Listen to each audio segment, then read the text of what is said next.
नमस्कार, मैं हूं राघवेंद्र सिंह। आप देख रहे हैं MSS न्यूज। मैं इस समय औरैया विकास खंड औरैया की ग्राम पंचायत मई मानपुर मजरा नौरी में मौजूद हूं, जहां पर सन 2021-22 यमुना जी में बाढ़ के समय नई बस्ती के रूप में बुंदेलखंड एक्सप्रेस के किनारे बसाया गया था, जो अभी तक विकास कार्यों से अछूता है। यहाँ पर लगभग 5-6 साल हो रही हैं। इन लोगों के लिए आने जाने के लिए कोई रास्ता अभी तक नहीं बनाई गई है। उन्हीं की समस्याओं को लेकर आज मैं लोगों के बीच में मौजूद हूँ। यहाँ पर एक बहन जी खड़ी हैं। बहन जी, आपकी मुख्य समस्या क्या है? आपकी मुख्य समस्या क्या है? तक जमुना बढ़ी थी 2021 में बढ़ी थी जी। और मेरी कोई सुनाई नहीं करा था। और ना लाइट भी है, ना स्कूल भी है, ना सड़क है, और कोई 5 साल में काउनी सुनाई नहीं की रही है। और कुछ भी बच्चे अच्छे बीमार हो जाते हैं तो कोई एम्बुलेंस नहीं आ पा रही है। बच्चा बहुत परेशान होते हैं, गाड़ी की पे गांव पे आ नहीं पा रही है। तो आपकी जो मुख्य समस्याएं हैं, यहाँ का जो कुछ अधिकारियों से अभी मेरी बात हुई है, यूपी के जो उप प्रबंधक हैं राजेश कुमार गुप्ता जी से, तो उन्होंने अभी बताया है कि यहाँ की रास्ता तो आपकी बन चुकी है, लेकिन अभी यहाँ तो हम देख रहे हैं, आप भी देख रहे हैं कि रास्ता बनी है कि नहीं बनी है। क्या ये झूठा आश्वासन दिया जा रहा है? नहीं बनी है, झूठी बात है। नहीं बनी है ना? अच्छा, बिजली की व्यवस्था भी नहीं अभी हुई है? बिजली बनी, खम्मा के लिए गड़ाया था, ना बिजली आई, आधे गड़ी नहीं। तो यहाँ पर जब अधिकारियों से आप जो प्रार्थना पत्र देते हैं, तो क्या आश्वासन देते हैं यहाँ? अच्छा, काम हो गया? करती मेरे यहाँ। अच्छा, यहीं पर एक आप भी हैं, पकड़ लीजिए थोड़ा। क्या नाम है आपका? सुनीता देवी। कहाँ की रहने वाली हैं? अच्छा, आपके यहाँ जब जो नई बस्ती में आप रह रही हैं, यहाँ विकास कार्य हम देख रहे हैं कि विकास कार्य कोसों दूर है, कोई विकास कार्य नहीं है। हम देख रहे हैं यहाँ पर, हम अपने सहयोगी से भी कहेंगे कि यहाँ के जो लोग हैं अभी तक झोपड़पट्टी में रह रहे हैं, और बरसात में भी इनको काफी समस्याओं का सामना करना पड़ रहा है कि यहाँ के जो अधिकारी है इस जो नई बस्ती में कोई विकास कार्यों पे ध्यान नहीं दे रही है। तो आपकी मुख्य समस्याएं क्या क्या है? हमारी मुख्य समस्या है रोड की। यहाँ जी पर रोड नहीं है। जी।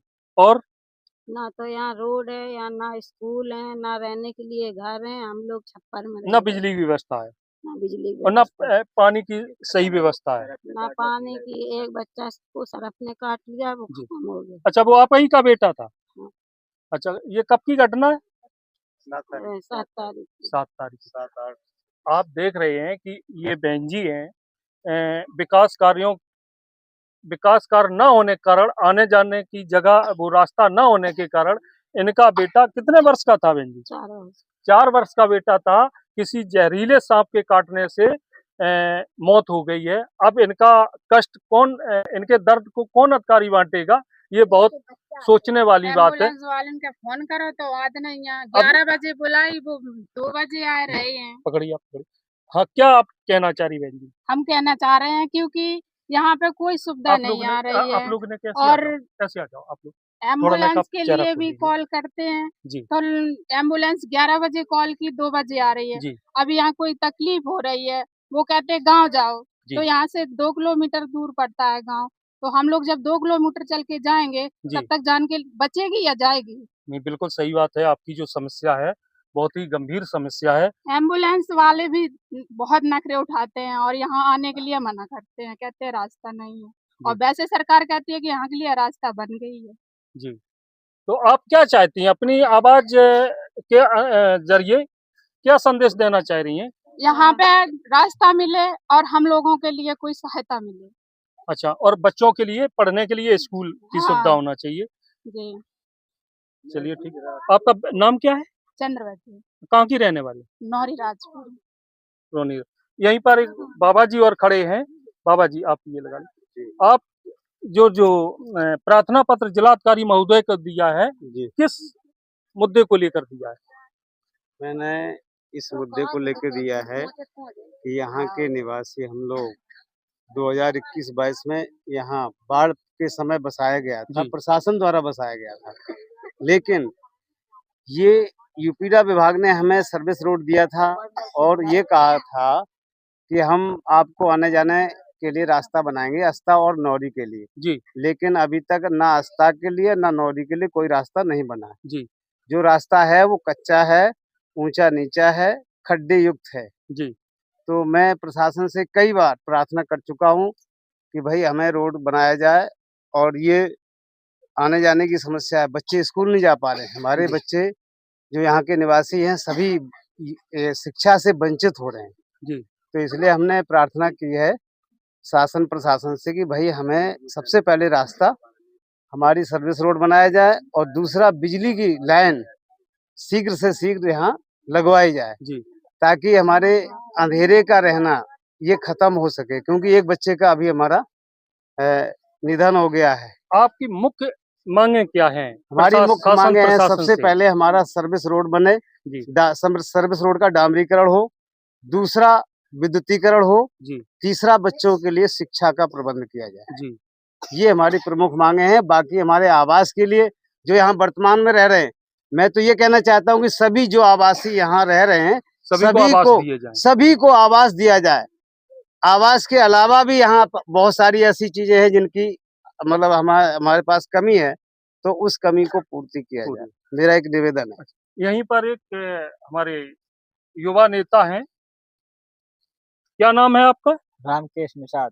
रामकेश निषाद जी, जो आपने जिलाधिकारी महोदय को आज एक प्रार्थना पत्र दिया है, किन विषय को लेकर, किन मुद्दों को लेकर, किन मांगों को लेकर दिया? मैंने लाइट के बारे में प्रार्थना पत्र दिया था। कम से कम 130 एप्लीकेशन वालों तहसील का दिए, उन्होंने रसीद काटना बंद कर दिया मेरा, और 30 रसीद मेरे पास रख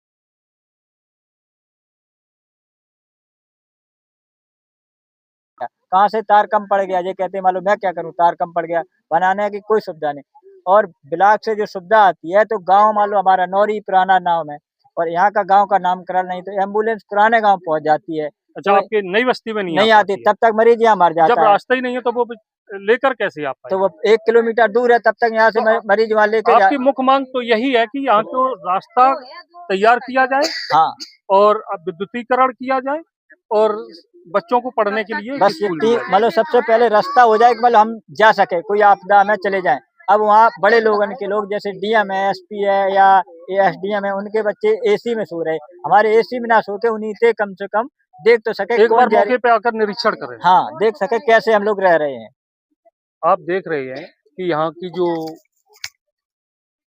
बहनें माता खड़ी हुई हैं और जो हमारे बाबा जी भी खड़े हैं, युवा नेता रामकेश निषाद जी भी खड़े हैं, इनकी मुख्य मांगे हैं कि हमारे बच्चों के लिए पढ़ने के लिए स्कूल की व्यवस्था की जाए, हमें आने जाने के लिए रास्ता की व्यवस्था की जाए और यहाँ पर रोशनी के लिए विद्युतीकरण किया जाए।